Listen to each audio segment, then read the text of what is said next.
হে খুব অসুস্থ। হে যেরকম দেখছে লাগাগড়ের মানুষও মানে কইতো না কেউ ওই রকম।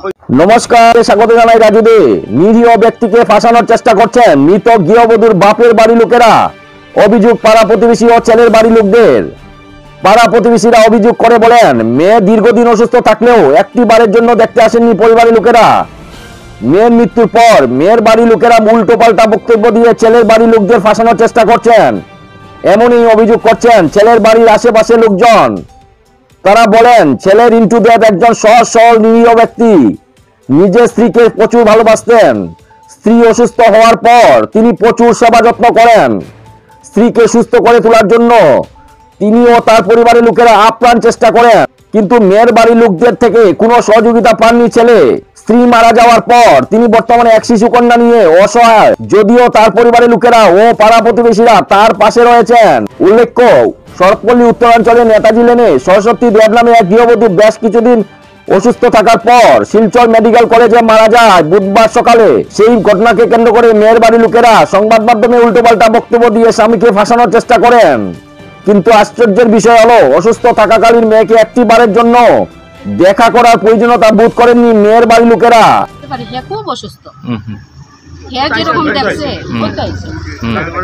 লাগাগড়ের মানুষও মানে কইতো না কেউ ওই রকম। হে যেরকম মানে তার বউরে বালা পায়, এটা কেউ হতো তাই লেট্রিন করতো, পেচ্ছাপ করতো, সব তাই হে পরিষ্কার করতো। তারা বইনিতে একদিন গিয়ে দেখছে, তারা রবিবার দিন খবর দেওয়া হয়েছে, সোমবার দিন তাই নিয়ে মেডিকেল করতে পারেন। তারা বাড়ি চিনি বাড়ি গিয়ে কেউ পাইছে না, আমার ছেলে গেছে, আমার দেওয়ার গেছে, সবে গেছে। রবিবারে খবর দেওয়া হয়েছে, ভাই গিয়া খবর দিছে যে আমার বাইরে গিয়া রবিবারে গিয়া তারা ঘর তারা পাঠানো হয়েছে গিয়া তুই গিয়া তোর শ্বশুরবাড়ি গিয়া খবর শরীর অসুস্থ হে গেছে গিয়া তার বড় বাইরে পাইছে না, তার বৌদিরে পাইছে। বৌদিরে কইছে যে এরকম তাই তো ফাউ ফুলি গেছে গিয়া, তার বৌদি উঠিয়া কইছে যাও যাও মেডিকেল যাও, মেডিকেল গেলে সব হয়। হ্যাঁ, এই কথা কইছে কইয়া একটা বারের লেগে আমরা তো সব মেডিকেল পরে দিয়ে হেল হয়ে গেছে, আমার মা গেছে, হে গেছে গিয়ে অ্যাডমিশন করানো হয়েছে। একটা বারের লেগে তারা খবর করছে না ইয়া যে আয়া যেন হে যেন কইছে তার বউয়ের অসুস্থ।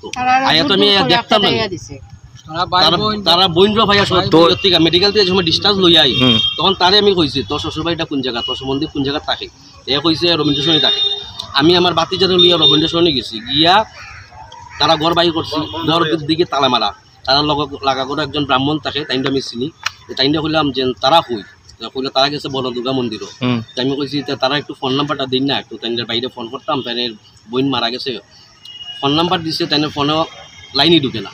তারপরে তাইনটা কইছি একটু আইলে কইবাইন যে তার বোনটা মারা গেছে, একটু তাড়াতাড়ি ইমার্জেন্সি যাওয়ার লেগে তারা কন্ট্যাক্ট পাওয়া যান না। এরপরে বহুত কষ্ট করি আমার ওই যে বাতিজা একটাই তার আরেকটা বোনের নাম্বার করতে লইছে, লইয়া ওই বোনটা জানানো হয়েছে। এটা কটার সময় জানানো হয়েছে? সময়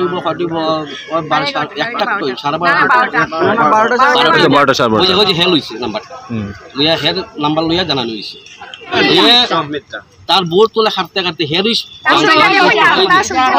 জামাই তুমি অত্যাচার করছেন নি আপনি আপনার ওয়াইফের উপরে? হ্যাঁ, কোনোদিন করছেন না? হ্যাঁ, পাড়া প্রতিবেশী। আচ্ছা আচ্ছা, কি হয়েছিল ঘটনাটা? এটা তো একদম মানে মিথ্যা অভিযোগ। আচ্ছা, কারণ আমি নিজের চোখে কি নাম? 13 তারিখে সিভিল হসপিটাল লইয়া গেছে বউটারে, জামাইটারে দেখি আমি চিনলেছি। আমিও গেছিলাম অন্য ডাক্তার দেখানে, অন্য আরেকজনে নিয়া, আমার বঞ্জি একটারে নিয়া। তখন আমি দেখছি তারা দেখি আমি বলছি তাইছে, তখন সিভিলের মধ্যে আবার কাট লাগে, এটা লাগে এটা লাগে। তখন আমি কাউন্টারও দিয়া মানে সবাই সরাইছি দিয়ে, আমি বলছি একটা পেশেন্ট শরীর খারাপ তাই তোমরা কার্ড দাও তাড়াতাড়ি। তখন তো কার্ড দিছে, দেওয়ার পরে তারা দেখাইছে ডাক্তার, আমি তোমরা ডাক্তার দেখাইয়া তোমরা উঠে যাও। কিন্তু আমরা পাড়ার লোক তারা আমরা সবসময় চিনি, তারা এরকম মানুষ না যে বহু নির্যাতন করবো, মানে এটা অরিজিনালি অসুস্থ। অসুস্থ মানুষ যেরকম ডাক্তারের ফ্লাডের থেকে অসুস্থতায় রিসেন্টলি খুব বেশি অসুস্থ হওয়ার কারণে মেডিকেল অ্যাডমিট করছে। তারপর 3 নম্বর দিন এক্সপায়ার হয়ে গেছে। তারপরে সব আমরা জানি, আমরা যাইতাম শ্মশানে, তারা ঘরে আনছে, আনার পরে তারা বোনরা আইতো করিয়া 3টা 3:30 বাজে তারা আইসলাম। হঠাৎ করে দেখা যায় পুলিশ নিয়ে আই গেছে। কি ব্যাপার যে তারা বলে বউটারে মারধর করছে এসেটা। তখন আমরা পাড়ার মানুষরা কইলাম যে আমরা তো জানলাম না, তারা একটা প্লট পারই আমার ঘর। তো তারা যেটা এর মধ্যে তো এগুলো সব শেষ হলে তারা পোস্টমর্টম করলো। তারপরে কালকে রাতে দেখা গেল যে কয়েকটা নিউজ চ্যানেলে যে পাড়ার মানুষেও কইছে যে বউরে মারধর হয়েছে, বাচ্চারা মারধর করা হয়েছে। আপনার হিসেবে এটা মিথ্যা? এটা টোটালি মিথ্যা কথা। কারণ যে মেয়ে লোকটা মারা গেল অলরেডি অসুস্থ আছে, একটা আমার পাড়ার মধ্যে একটা মানুষ দেখাইতে পারত না কেউ যে এরকম স্টেটমেন্ট দিছে। আপনার নামটা কি? আমার নাম প্রসেনজিৎ পাল। আপনি এই গলিতে বাসা? আমার এই গলিতে তারা ঘরের 2 ঘর আগে আমার ঘর। আচ্ছা।